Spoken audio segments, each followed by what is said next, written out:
Hello friends, welcome to my YouTube channel read class में आप लोगों का बहुत बहुत स्वागत है।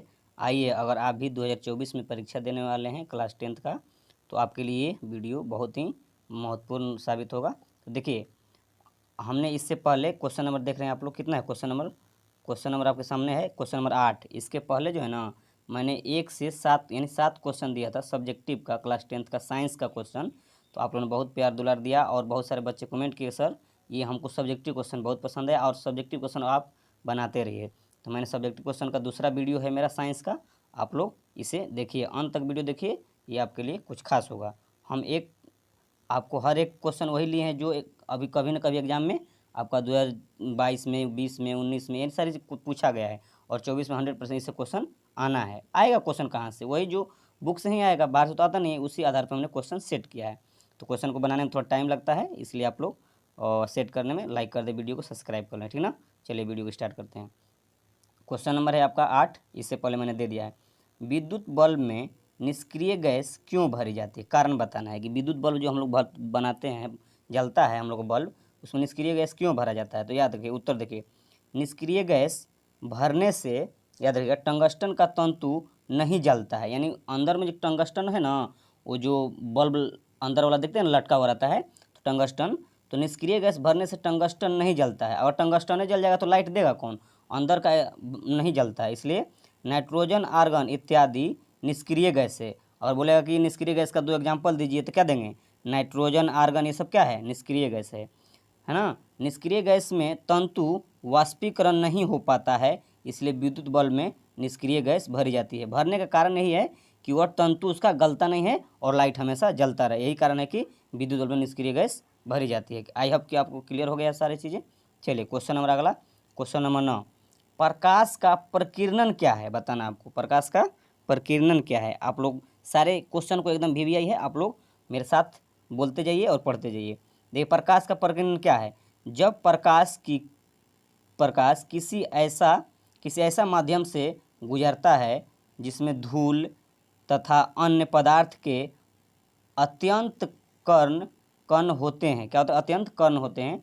तो इसके साथ प्रकाश सभी दिशाओं में बिखर जाता है। देखिए, अगर प्रकाश के माध्यम एक माध्यम से दूसरे माध्यम जाता है, बहुत सारे धूल कण उड़ते रहता है, तो वहाँ पे क्या होता है? तो इसके साथ जो है ना, प्रकाश सभी दिशाओं में बिखर जाता है। इस घटना को ही प्रकाश का प्रकीर्णन कहते हैं। कितना आसान है, बस रास्ते में भटकाव कर देता है धूल कण, उसी को क्या बोल लो?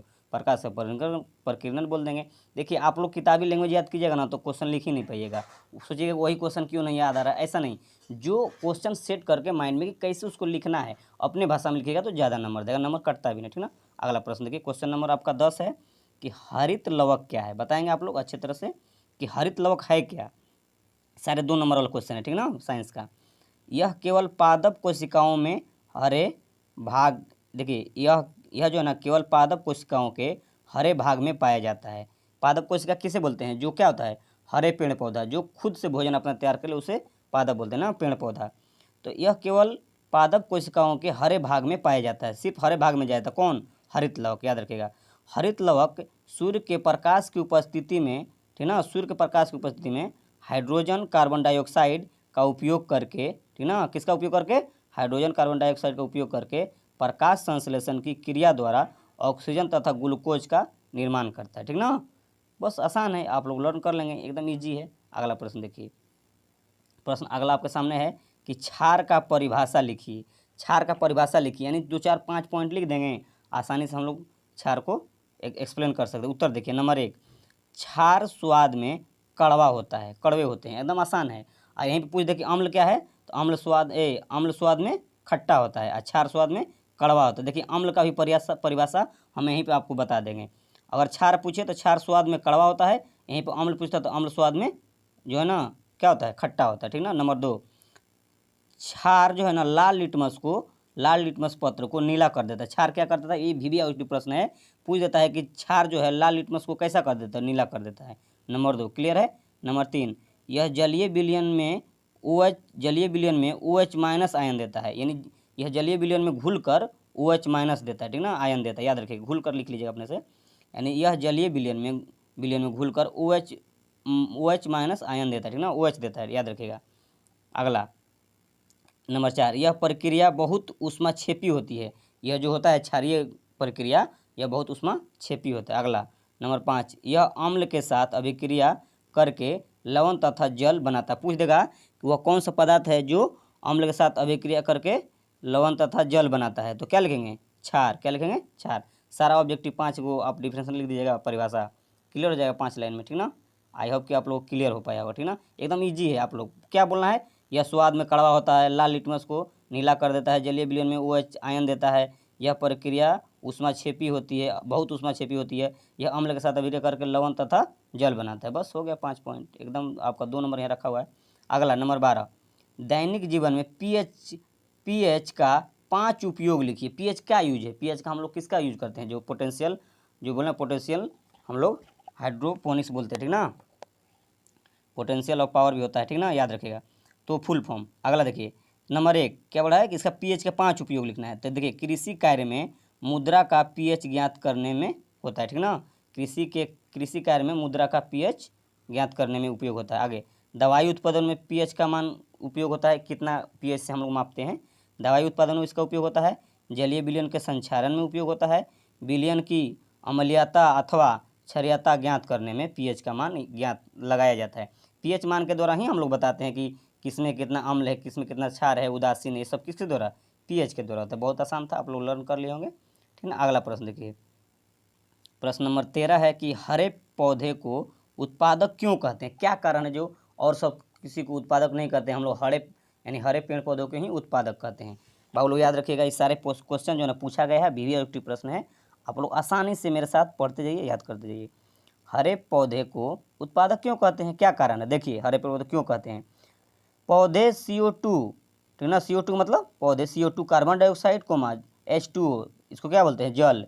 तो पौधे कार्बन डाइऑक्साइड और जल, सूर्य प्रकाश तथा हरित लवक की सहायता से अपने तथा जीव जगत के दूसरे जीवों के लिए भोजन पदार्थ का निर्माण करते हैं। देखिए ऐसा कारण क्या है कि देखिए CO2 कार्बन डाइऑक्साइड, जल, सूर्य प्रकाश तथा हरित लवक की सहायता से अपना तो खुद भोजन बना ही लेता है, कौन? हरे पेड़ पौधे। तथा जीव जगत के दूसरे जीवों को, यानी दूसरे जीव मतलब हम लोग हो गए, जैसे एनिमल्स हो गए, वो लोग भी घास वगैरह चरते हैं, हम लोग भी पौधे से ही क्या करते हैं, गेहूँ चावल उपजा के खाते हैं।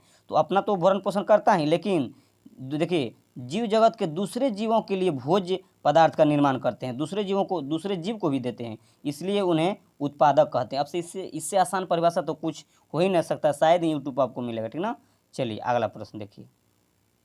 अगला प्रश्न आपके सामने है कि ये देखिए सवाल आ गया है ना, 2 नंबर क्वेश्चन भी आता है बनाने के लिए कि एक गोलीय दर्पण की वक्रता त्रिज्या 50 सेंटीमीटर है, तो उसकी फोकस दूरी क्या होगी? आपको बताना है कि एक गोलीय दर्पण की वक्रता त्रिज्या दिया हुआ है, उसकी फोकस दूरी क्या होगा। तो याद रखिए एक फार्मूला होता है F बराबर, याद रखिए क्या होता है, F बराबर R/2। यह एक फार्मूला होता है किसका? फोकस दूरी निकालने का। F बराबर R/2 ये सिद्ध भी किया गया है ना, F बराबर R/2। तो F क्या है यहाँ पे? फोकस दूरी, R क्या है? त्रिज्या है, ठीक ना। तो हमको फोकस दूरी कितना दिया? देखिए त्रिज्या दिया हुआ कितना? 50 सेंटीमीटर। तो यह R दिया है, यानी R बराबर को कितना दे दिया है? 50 सेंटीमीटर। तो त्रिज्या यहाँ रख दीजिए, F बराबर R/2। देखिए R के जगह क्या रखेंगे? 50, त्रिज्या दिया 50/2, यानी F बराबर 50/2 कटाएंगे तो कितना आ जाएगा? 25। कितना आ जाएगा? 25। यदि फोकस, याद रखिएगा वक्रता त्रिज्या अगर 50 है तो फोकस दूरी कितना आ जाएगा? 25, क्योंकि 2 से भाग देना है। F बराबर R/2 तो कितना हो गया? फोकस दूरी कितना हो जाएगा आपका? दिया होगा, देखिए त्रिज्या दिया है 50 सेंटीमीटर, फोकस दूरी ज्ञात करना था, तो कितना हो जाएगा? यहाँ पर ऑप्शन में दिया होगा, देखिए ऑप्शन है 25 सेंटीमीटर। कितना हो जाएगा आपका? 25 सेंटीमीटर, जो कि आपका करेक्ट हो जाए, ठीक ना। अगला प्रश्न देखिए, ये क्वेश्चन इस तरह का पूछता है, याद रखेगा। सिर्फ F बराबर R/2 याद रखेगा, अपन निकल जाएगा। अगला प्रश्न, वियोजन अभिक्रिया किसे कहते हैं? एकदम वीवीआईटी प्रश्न है ये भी। वैसी रासायनिक अभिक्रिया जिसमें एक अभिकारक टूटकर 2 या 2 से अधिक उत्पाद में बदल जाता है, उसे वियोजन अभिक्रिया कहते हैं। क्या कीजिएगा, कैसे बोलिएगा?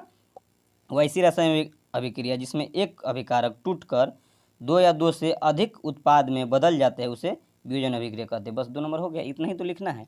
अगर मेरा वीडियो पसंद आया, अगर प्रयास, ये देखिए टाइपिंग करने में, एक एक वर्ड लिखने में, कौन सा क्वेश्चन है सेट करने में थोड़ा टाइम लगता है, मेहनत लगता है, इसलिए आपसे रिक्वेस्ट है कि लाइक कीजिए, सब्सक्राइब कीजिए, दोस्तों को ज़्यादा शेयर कीजिए। अगर आपको कौन से सब्जेक्ट में चाहिए, सब्जेक्टिव ऑब्जेक्टिव कुछ भी चाहिए, साइंस, मैथ, आर्ट, हिंदी, आप कौन से बताइएगा, हम उस पर वीडियो बनाएंगे। मिलते हैं next video. Thanks for watching.